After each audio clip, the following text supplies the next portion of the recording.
চারিদিকে দূষিত হাওয়া। এখনো সূর্যের আলোয় ভরে আছে পৃথিবী, কিন্তু আলোকিত মানুষ কই?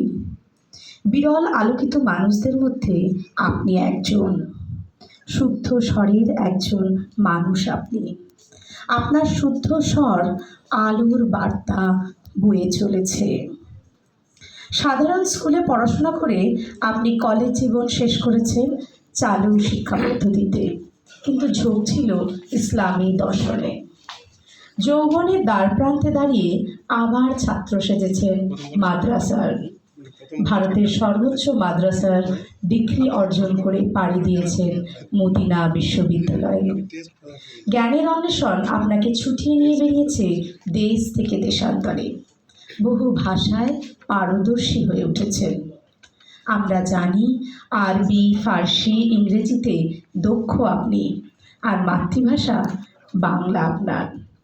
বাংলা ভাষায় কতগুলি গ্রন্থ রচনা করেছেন।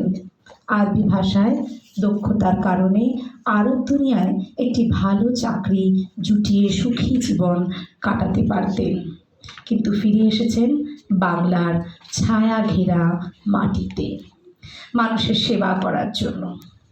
দিন প্রচারের উদ্দেশ্যে কয়েকটি দিনই মাদ্রাসায় চাকরি করেছেন।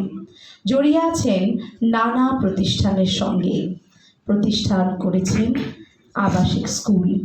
শিক্ষার মাধ্যমে সমাজকে আলোকিত করার ব্রত গ্রহণ করেছেন। আমরা জানি আপনি একটি ঐতিহ্যবাহী পরিবার থেকে উঠে এসেছেন। কয়েক পুরুষের ঐতিহ্যকে ধারণ করে জীবন অতিবাহিত করে চলেছেন। তাই আমরা আপনার মতো একজন পুণ্যময় ব্যক্তিকে নতুন গতি সমাজসেবা পুরস্কারে ভূষিত করতে পেরে গর্বিত বোধ করছি। কামনা করি আপনার সুস্থ সুন্দর জীবন। নতুন গতির পক্ষে এমদাদুল হক নূর।